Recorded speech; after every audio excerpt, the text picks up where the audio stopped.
might be wondering, what have I got in this box? Robert Jenrick conjured a new prop to make his point that judges have become too political. This is actually serious. An unbiased mediator. That is what a judge should be. But we've got a problem. It's one that Labour choose to ignore. Today, I've uncovered dozens of judges with links to Open Borders charities who take to social media to broadcast their Open Borders views, who spent their whole careers fighting to keep illegal migrants in this country. His solution? The Lord Chancellor, a member of the Cabinet, should appoint judges. One former Supreme Court judge said reverting to that old practice, now politics was so polarised, would be a big mistake.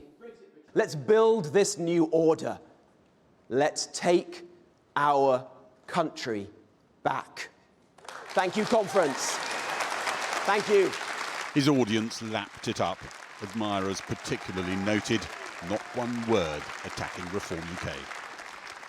You get speeches here attacking Reform, attacking Nigel Farage. We didn't get that from the Shadow Justice Secretary just now, did we? No, Robert Jenrick. We didn't.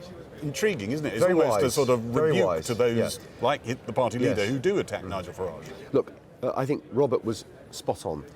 He articulated what we should be doing as a party, and he didn't attack the Reform Party, because actually Reform and Conservative, I think, would probably agree on most of the things he said in his speech.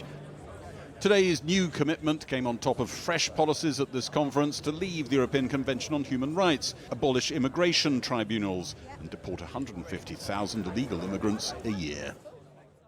Those policies are wrong. Spit in the wind of Tory success in the past. Deny the contribution of virtually every leader that I've worked for, and will never appeal to the centre ground of British politics upon victory depends. Robert Jenrick had hit the headlines again overnight when a recording surfaced in which he complained of not seeing a white face on a visit to a district in Birmingham. So I've come here to Handsworth in Birmingham. Robert Jenrick, shortly after recording this 7 months ago, was secretly recorded by The Guardian, saying this to a Tory dinner. It was one of the worst integrated places that I've ever been to. In fact, in the hour and a half that I was filming with viewers there, I didn't see another white face. And that's not the kind of country I want to live in. Why did you bring up people's skin colour? No, I said it is not about someone's You did. You skin said colour. you didn't see another white face. No, I was very it is clear. about people's skin I was colour. very clear that this is not about whether someone is one skin colour or one faith. Then why bring it up? It is the fact that some people are living in communities which are not integrated. Some in the leadership have been dreading a big-name defection to Reform this week and monitoring persistent Tory voices demanding the two parties get closer. Some are defecting, some are not defecting, some are thinking of defecting. Look, what matters is the entire Conservative Party, in some ways, needs to defect to Reform. And Reform needs to somehow defect to the Conservative Party so that we've actually got something that we can win an election. A new alliance, a pact, a new a right. merger, something. We need a new right of centre. I believe that Nigel Farage is a good man, and I think that we should be working with him and we should put our country first. I wouldn't touch Nigel Farage. I hear talk about a pact with Reform. You know, we can see Reform all over Europe. It's called Le Pen in France, AFG in Germany, same equivalent in Italy, Vox in Spain, and it's all the same stuff. Well, earlier I caught up with Kemi Badenoch and I started by asking her about her latest upstaging by Robert Jenrick and his accusation that Handsworth is one of the least integrated places he's ever seen. One of the things about that Handsworth community is that it is a whole load of different communities. Pakistani, Indian, Bangladeshi, Afro-Caribbean, mixed race, white. They are all living together. It just happens that quite a lot of them have brown skins. Well, Yes, as do I. So I'm saying this very... So what's the problem? The problem is more about Birmingham as a whole. We've seen the election of sectarian MPs there. Yes, no, but I'm specifically asking about the Handsworth one, because he was just saying he walked into that community and he was unnerved, he was discomforted by something. He will have explained what it was he saw, and I don't want us to focus too much on those comments because they're out of context. We didn't hear the full conversation. Well, hang on, he said he doesn't resolve from the comments at all. But that wasn't... He didn't just stand up and make those two statements. No, but he's put them in context this morning in interviews, and he's comfortable with starting this debate. But it sounds to me, may I just make one point? It sounds to me a bit as though it's out of kilter with what you were saying on Sunday. I listened to your speech. You said, I am British, it's got nothing to do with the colour of my skin. Correct. He's there saying, actually, I find it a bit unnerving seeing all these people with the same skin colour. No, I don't think that's what he was saying. I think what he was saying was about integration. We haven't heard the entire conversation. Those are two sentences, and what I'm saying is... But those are lots of different communities that are integrated. Gary, if I may, what I'm saying is that we need to make sure that the people in our country want to be here, are contributing here, and are having shared values.